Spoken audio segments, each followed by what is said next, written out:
శ్రీ గురుభ్యో నమ. శ్రీ మాత్రే నమ. అందరికీ నమస్కారం అండి. అమ్మవారికి పంచోపచారాలంటే ఎంతో ఇష్టం అండి. శ్రావణ మాసంలో ఇప్పుడు మనం శ్రావణ శుక్రవారము, శ్రావణ మంగళవారము అమ్మవారికి విశేష పూజ చేసుకుంటాం కదా. అందులో ఈ పంచోపచారాలు కూడా చేస్తే ఇంకా అఖండ సౌభాగ్యము, అఖండ ఐశ్వర్యము అన్నీ లభిస్తాయండి. అమ్మవారికి పంచసంఖ్య అంటే చాలా ఇష్టము.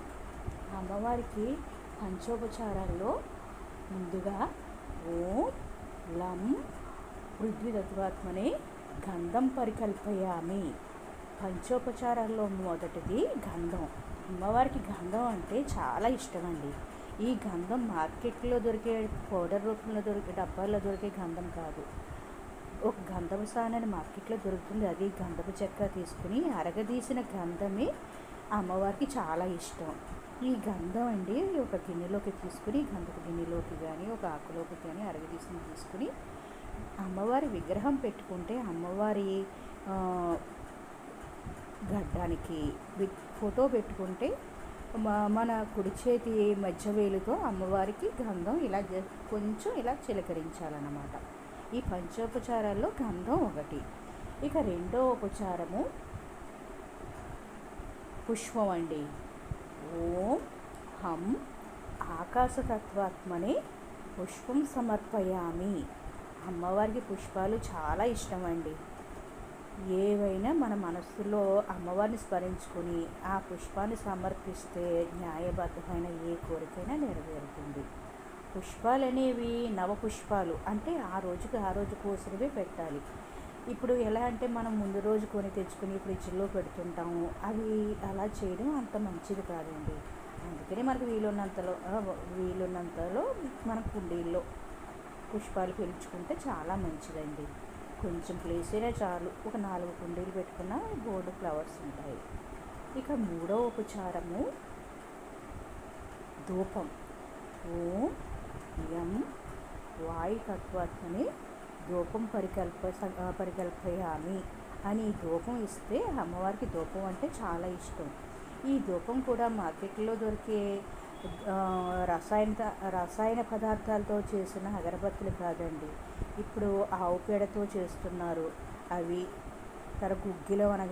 గుగ్గిలం పొడి కానీ సాంబ్రాణి పొడి కానీ ఇది అమ్మవారికి ధూపం ఇస్తే చాలా అమ్మవారికి ఇష్టం, చాలా ఐశ్వర్యం కూడా ఈ ధూపం సమర్పించడం వల్ల.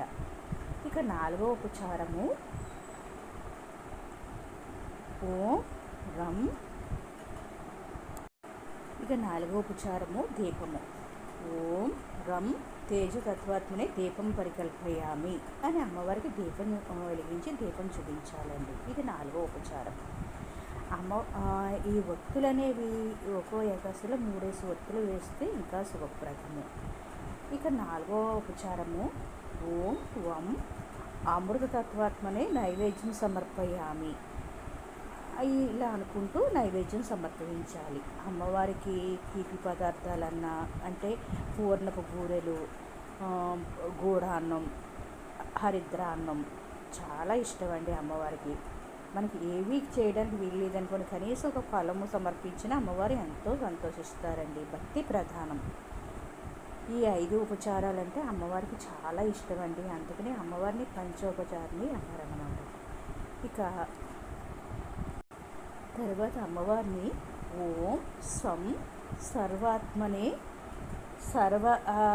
ఉపచారాలు సమర్పయామి అనుకుంటే మనం పైన చేసిన 5 పంచోపచారాల్లో ఏమన్నా దోషం ఉన్నా అమ్మని ఈ మంత్రంతో పఠిస్తే అమ్మ చాలా శాంతిస్తారు. ఓం సం సర్వాత్మనే సర్వోపచారాలు సమర్పయామి అని అమ్మవారికి నమస్కరించుకుంటే అమ్మవారికి మనల్ని చాలా కరుణతో చాలా తన ప్రేమ చూపులతో మనల్ని ఆశీర్వదిస్తారండి.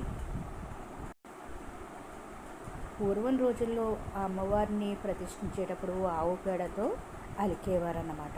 ఇప్పుడు పరిస్థితులు మారాయి. అందుకనే మనకి అలకడానికి అది వీలవదు కాబట్టి గోశాలలో ఎక్కడైనా సరే గోమయం దొరుకుతుందండి. ఈ గోమయంతో మనం ఈ పీఠం వేసే ముందు గోమయంతో ఇలా చిలకరించి దాని మీద అష్టదళ పద్మం వేసి దాని మీద పీఠం పెట్టుకుని ఆ వస్త్రం పరిచి అప్పుడు దాని మీద బియ్యం వేసుకుని అమ్మవారిని ప్రతిష్ఠించుకోవచ్చు అండి, కలశం పెట్టి. ఇలా చేస్తే పూజలు ఇంకా చాలా ఎక్కువ ఫలితం లభిస్తుంది అన్నమాట.